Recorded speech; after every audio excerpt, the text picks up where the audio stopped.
mahad celinayna dadaalkiina iyo dulqaadkiina sida afayeenku oo sheegaba shirkaanu waxa looga hadlayay xaaladda dalka iyo gaar ahaan shirka hadda xaalana ka socda sida wada ogtihiin dalkan dawladnimada hadda socota burburkii kadib dad Soomaaliyeed oo waxgarada ay isu tagay waxay soo qaateen nidaam federaal annaga intii aan joogna meesha cidna nama weydiin federaal ma rabtiin ma rabtiin lama dhihin laakiin waxaan ku khasbanay in hogaansano wixii dadku ku soo heshiiyeen Soomaalidu ku soo heshiiyeen haddii la rabo marka in laga guuro nidaamka federaalka waa in haddana lagu heshiiyaa waxyaabaha marka aan ka walaacsanahay oo aadka aan uga soo horjeedno in sharcigana la jibiyo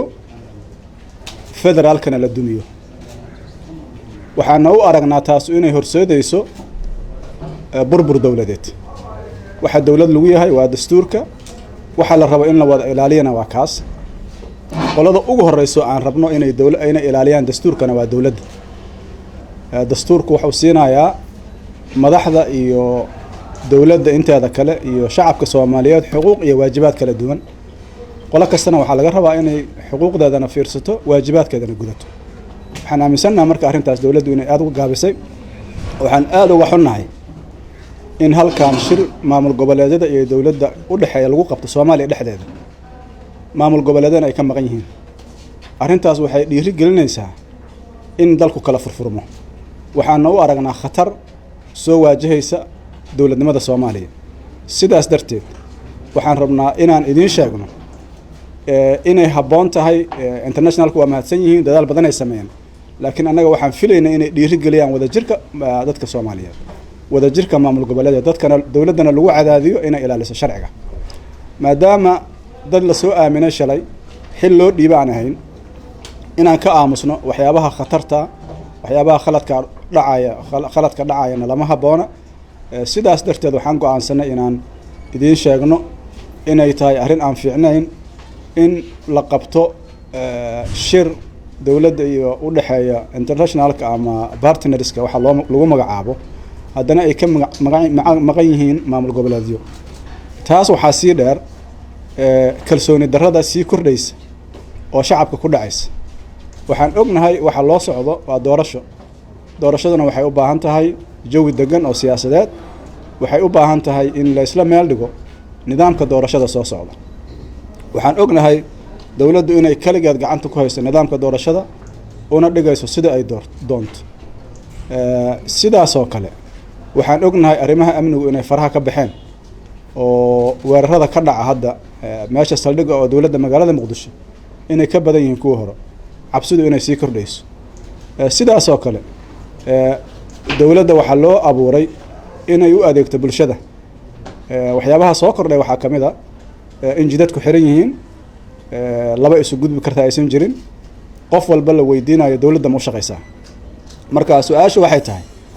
oo dalkan xaq uma laha miyaa inuu ku socdo ku safro magaalada dhexdeeda ama banaankeeda qof aan dawladda u shaqayn arrintaas marka waxay saameyn ku yeelatay kala xiraashada magaalada waxay ku yeelatay saameyn dhaqaalaha waxa laga hadlayo waa dhaqaale muxuu ku yimaadaa muxuu ku kordhaa waa in badeecaduhu ay isu gudbi karaan waa in dadku isu gudbi karo waa in dhiirigelin ay jirto dadku inay wax soo saar u jeestaan taasna waxaa saldhig u ah amni iyo cadaalad labadiina ma jiraan maxaan ku yiraahdaa mararka qaar marka laga hadlo wax lagu dhaliilayo dawladda dad badan waxay u fasiraan si aan habboonayn in la dhaliilo dawladda waa waxa axsaabta loo sameeyay axsaabta waxay u taagan yihiin inay dhaliilaan dawladda toosiyaan waxay u taagan yihiin inay soo bandhigaan barnaamijkooda siyaasadeed ee loogu diyaar garoobayo doorashooyinka marka shacabka Soomaaliyeed waxay u soo mareen inay inta hadda ay haystaan ay helaan dadaal fara badan iyo sabar badan iyo dhibaatooyin fara badan marka waxaan leenahay ma habboona in maanta annagoo joogno dib loo celiyo annagana ma habboona inaan fiirsano ka aamusno waxaad wada ogtihiin aniga madaxweyne Xasan madaxweynaha markii la doortay labada garab aan ka istaagnay commitment yaan siinay inaan la shaqeynayno laakiin dhinaciisa ka shaqeey weys qof walba oo hadda wax tabanaya ama ha noqdo maxaa la yiraahdaa madaxweynaha maxaan ku yiraahdaa Jubbaland Axmed Madoobe ama ha noqdo Siciid Dani labaduba shirkii Garowe aan ku galnay waxay diyaar u ahaayeen oo soo bandhigeen inay diyaar u yihiin inay la shaqeeyaan dawladda laakiin madaxweynuhu asaga qaatay shirki ka dambeeyay oo la isugu yimidana waa lagu heshii waayay dawlad goboleedyada kale oo hadda shirka fadhiyana sidoo kale u ballan qaadeen dalkan waa dawladnimadiisu hadda kabashay ku jirtaa ma rabna in dib loo celiyo waxaan rabnaa in la ilaaliyo dastuurka waxaa la jabiyay dastuurkii waa laga leexday meelaha la iska dhigay waxa aan dawlad ku nahay oo aan ku kala dambayno aan ku wada soconana waa dastuurka haddii dastuurka meel la iska dhigana dawladnimo ma jirayso marka annaga waxaan rabnaa inaan farta ku fiiqno khaladaadkaas muuqda oo aan laga aamusi karin oo ay suuragal tahay dawladnimadu inay u dunto inay yihiin kuwa khatara dadka Soomaaliyeedna ay ku baraarugaan waxa aan ka hadlayno waxa naga hadal siinaya hadal jacayl maaha waxa naga hadal siinaya waaqic jira xanuun dadka Soomaaliyeed taabanaya khalad waaweyn oo jira oo taariikhi ah oo laga aamusi karin oo qofka ka aamuso bari su'aasha la weydiin karo qarankan marka uu dhumaayo oo uu dumaayo qofka wax gartay inuu ka aamuso maaha dawladnimaduna waa wax la qawaacid iyo usus ay ku taagan tahay haddii laga leexdo dawladnimo lama arkaayo kursiga waa lagu tartami karaa wax culaysa ma leh laakiin waxaa la rabaa dawladnimada inay noqoto mid la wada leeyahay laga wada shaqaynayo qof la arkaba uu ka taagan yahay geestiisa kana celiyo hadday noqoto dawladnimo dad kooban gacanta ay ku hayaan waxay doonaan ka sameeyaan arrintaas waxay keenaysaa khatar weyn maalin walba waxaa laga hadlaa dhaqaalaha kordhay shaqo abuura la helay marka aad weydiiso dadaa shaqada laga saaraa haddii xataa dad la gelinayo kuwa hore ugu jira laga saaraa dhaqaalaha ma wuxuu kusoo kordhayaa jidadku inay xirmaan oo wax soo saar uusan jirin oo wax isu socon kara aan la arkin dawladda dadka marka ay ku dhex jiraan laba cadow oo midna al-shabaab yahay midna oo dawladda yahay dhaqaalaha meesha uu ka kordhay anagu ma garanin ma beerihiya wax soo saar ku kordhay ma warshadaa la keenay ma dad shisheeya maalgashi sameynaya ma Soomaaliya maalgashi keentay waxay u baahan tahay dhaqaale inuu kordho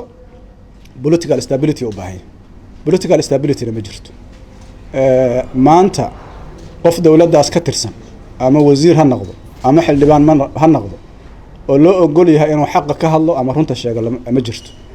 annagana hadda asbaabta loo qaylinayo oo maalin walba la isu caayinayo waxa ugu badan maxaa runta u sheegaysiin cimrina waa joognaa xilkii ugu weynayna waa soo qabanay maanta maalinaan aamusi karna ma aha kumana baqayno